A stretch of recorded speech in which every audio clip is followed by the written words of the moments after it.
Assalamualaikum warahmatullahi wabarakatuh. Waalaikumsalam warahmatullahi wabarakatuh.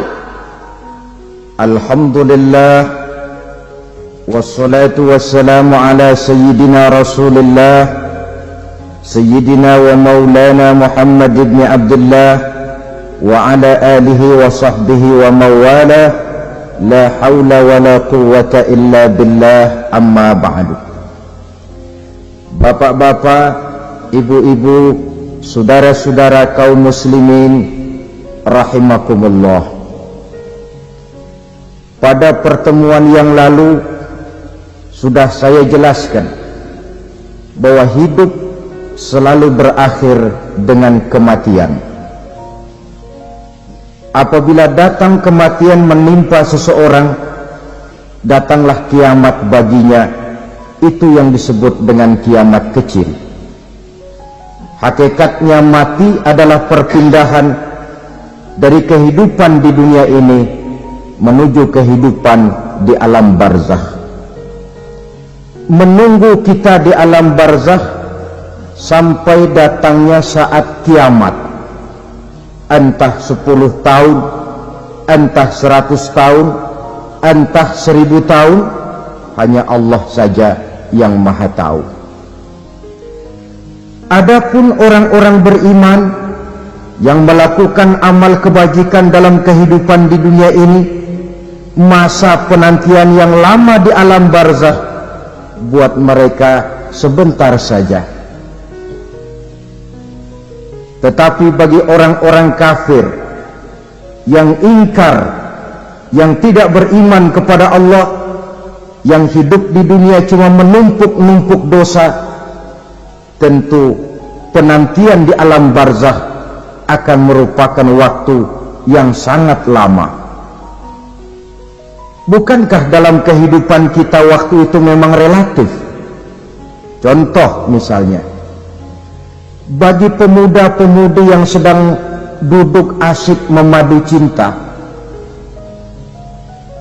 waktu 4-5 jam saja rasanya cuma 4-5 menit, tenggelam oleh keasikan. Tapi buat orang yang berbaring di rumah sakit, meratap di balik-balik apa itu tembok derita kata lagu,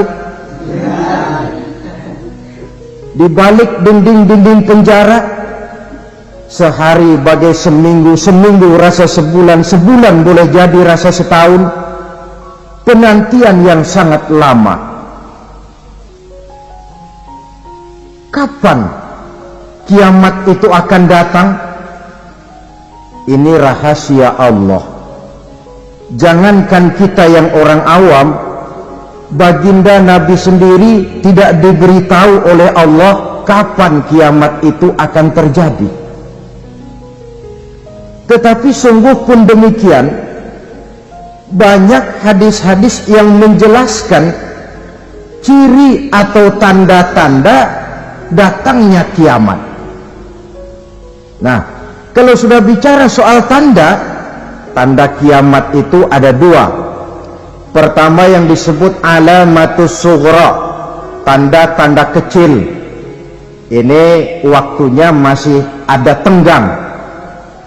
Ada yang dinamakan alamatul kubra, tanda-tanda besar. Artinya kiamat sudah diambang pintu.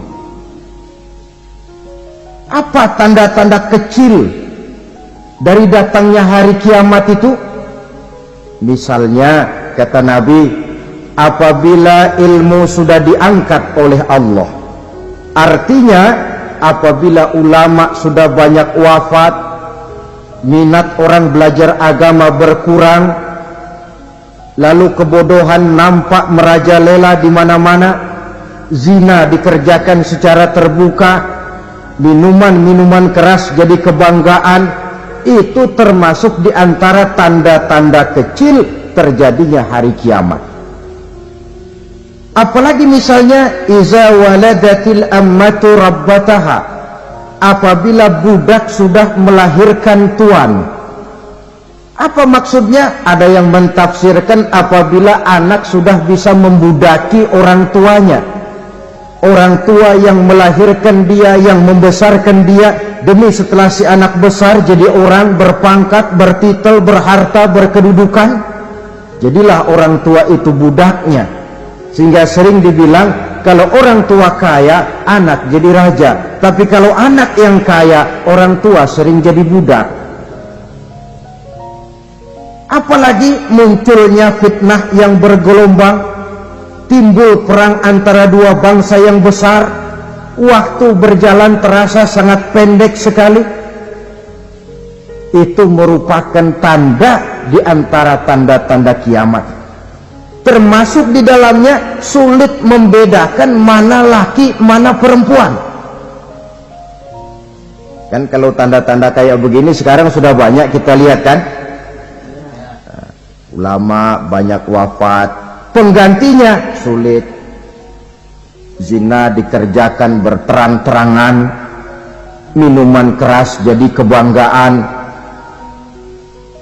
banyak anak membudaki orang tuanya, sulit membedakan mana laki mana perempuan. Kadang-kadang dari belakang kita lihat perempuan bener, begitu kita colek nengok jenggotan.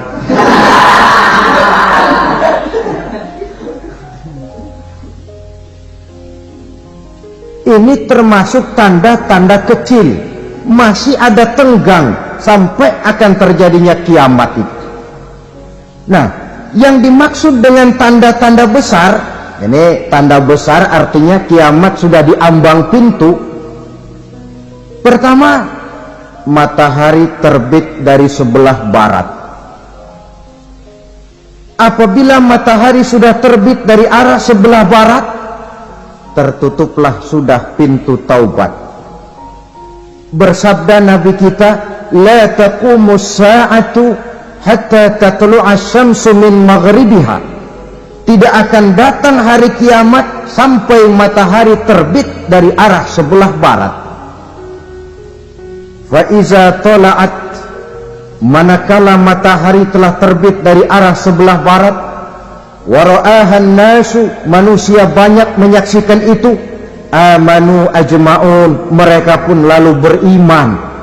Yang tadinya kafir, yang tadinya ingkar, yang tadinya membangkang, setelah melihat matahari terbit dari sebelah barat, buru-buru beriman, berlomba-lomba mengucap dua kalimat syahadat. Tapi apa yang terjadi? Kata Nabi, wa dzalika hina la yanfa'u nafsan imanuha lam takun